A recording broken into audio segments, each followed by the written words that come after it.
Je m'appelle Victor-André Treyes-Turgeon. J'ai étudié à Toronto, à Étienne Brûlé, puis je suis comédien. J'ai fait une première pièce de théâtre en sixième année. C'était Aladdin. Puis ça, c'était le fun, mais ça m'avait pas plus piqué mon désir de le faire. Puis en huitième année, j'ai vu à l'école, il y avait une pièce de théâtre que Luc Bernier avait montée, puis Manny jouait dedans, puis je me rappelle encore très bien de cette pièce. C'était super drôle, c'était le fun, puis ça paraissait qu'eux autres s'amusaient. Puis je me suis dit, ah, je veux participer l'année prochaine. Puis j'en ai parlé à Luc, puis Luc a dit, bon, mais tu feras tes auditions, tu t'essaieras. Puis c'est ça, j'ai commencé, puis j'ai fait un cadavre, puis j'étais vraiment mauvais. Puis je riais, je décrochais. Puis c'était vraiment pas très efficace de ma part, mais avec le temps, j'ai continué, c'était amusant. Puis à un moment donné, j'ai fait À toi pour toujours ta Marilou. Puis en faisant cette pièce-là, j'ai découvert qu'on pouvait vraiment changer de quoi dans la perception des gens. Manny Soleiman-Lou, pour moi, était une source d'inspiration énorme parce qu'il m'a montré comment faire. Il m'a montré comment être professionnel, si on veut. Pas juste faire du cabotinage, puis pas juste s'amuser entre nous, entre amis, mais d'amener ça à un autre niveau. Donc, en finissant le secondaire, ben, il y avait un peu de qu'est-ce que je vais faire après, mais j'avais vu que c'était le fun à Ottawa à travers Manny. Fait que j'ai fait, bon, ben parfait, je vais aller là. Une fois que ma formation finissait à Ottawa, il me restait encore techniquement une année. Ben, je me suis dit, tous mes amis sont en train de finir, tous mes amis sont en train de partir, puis qu'est-ce qui va arriver après? Donc je me suis dit, ben, tant qu'à faire, je vais faire mes auditions pour me préparer à l'École nationale. J'avais pas l'impression que j'allais rester. J'avais pas l'impression que j'allais être retenu. Je trouvais que tout le monde autour de moi avait beaucoup plus de talent que moi et surtout, au-delà du talent, avait beaucoup plus de prestance et de confiance en soi. J'avais un peu lâché prise, puis j'avais un peu laissé tomber mes gardes. Puis j'étais libre parce que je me suis dit, de toute façon, je rentre pas à cette école-là parce que j'ai pas ce qu'il faut, j'ai pas la personnalité de tout le monde que je voyais autour de moi. Fait que j'ai lâché prise, puis j'ai juste joué pour moi. Mais j'ai été chanceux, puis j'ai été accepté dès ma première audition. J'ai fait, je crois, 7 années de formation professionnelle universitaire ou à l'école.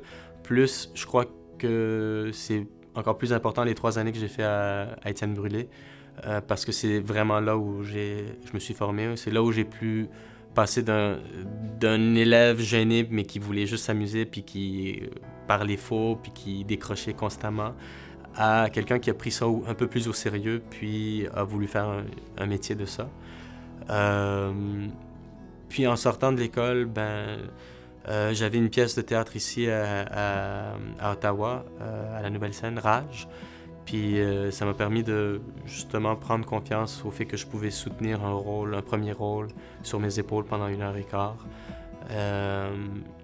Et après ça, en même temps, il y avait tout un autre médium qui s'ouvrait à moi à travers les auditions. À l'École nationale de théâtre, on avait un cours de jeu à la caméra. On avait reçu plein d'autres outils, mais ces outils-là en particulier, on les avait pas reçus. Fait que je m'y connaissais pas trop, puis je savais pas c'était quoi ce médium-là vraiment. Conflit d'horaire, les trucs ont fait que j'ai dû faire un choix éventuellement, puis j'ai dû choisir la caméra parce que je n'avais pas encore essayé ça, puis je voulais voir ça avait l'air de quoi avant de dire non, puis de continuer à me fermer des portes en auditionnant, puis en disant après non, je peux pas parce que j'ai un conflit d'horaire.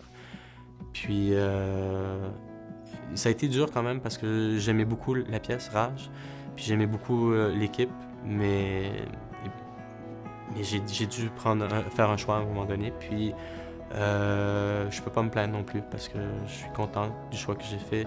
J'aime beaucoup ce médium-là. Je dirais pas que je pourrais vivre sans faire du théâtre non plus, mais je suis vraiment heureux quand je peux faire et du théâtre et du cinéma.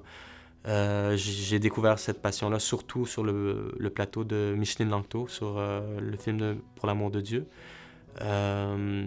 J'ai pu découvrir à travers sa patience, puis sa passion pour le médium, puis sa façon de diriger qui est vraiment simple et tu te rends pas compte que tu es en train de te faire diriger. À quel point c'était un médium le fun, puis à quel point il fallait être vraiment bien préparé avant de rentrer à la première journée de tournage parce que une fois que c'est parti, tu peux plus rattraper, tu peux plus changer ton personnage en cours de route. Il est déjà sur pellicule ou sur carte mémoire. En fait, j'étais vraiment chanceux. Tous les projets auxquels j'ai touché m'ont aidé à grandir, m'ont aidé à évoluer, à devenir meilleur à chaque fois.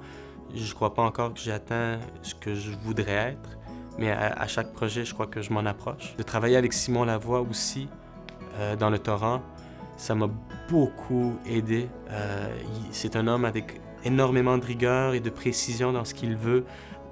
Et c'est à travers lui aussi que j'ai vu que le médium de la caméra est un médium de précision et de finesse extrême. C'est drôle parce que en tant que comédien,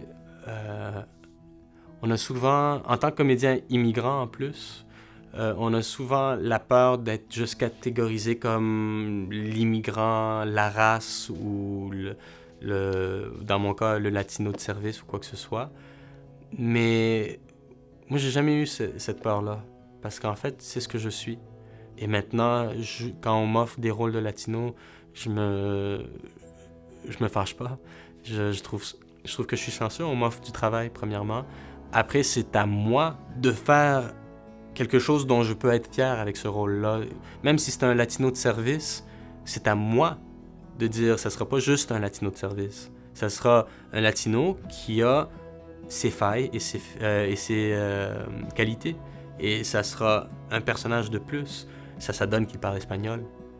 Mais si c'était pas pour ça, il serait quand même un être humain. Fait que pourquoi je le prendrais à mal qu'on m'ait offert un personnage qui est latino-américain? Parce que je suis latino-américain, c'est ce que je suis. Tu ne peux que créer avec qui tu es. Tu peux inventer d'autres personnalités, mais tu pars toujours de toi. Tu pars toujours de toi dans telle circonstance, toi dans telle manière d'être. Je crois qu'il faut vraiment être fier de qui on est, du parcours qu'on a eu et de tout le bagage culturel qu'on a en tant qu'immigrant. Je veux dire, en tant qu'immigrant, on n'a pas seulement le bagage culturel canadien, québécois, torontois, ottavien ou quoi que ce soit. On a aussi le bagage culturel de nos parents, de nos ancêtres. Et c'est très riche. C'est une source de beaucoup de personnages, de beaucoup de variations sur un même thème aussi. Moi, à chaque année, j'ai toujours une remise en question. Est-ce que je continue ou est-ce que j'arrête? La réponse revient toujours, je continue tant et aussi longtemps que je m'amuse. Et le jour où j'angoisse autant quand je joue pas que quand je joue, ben là, j'arrêterai.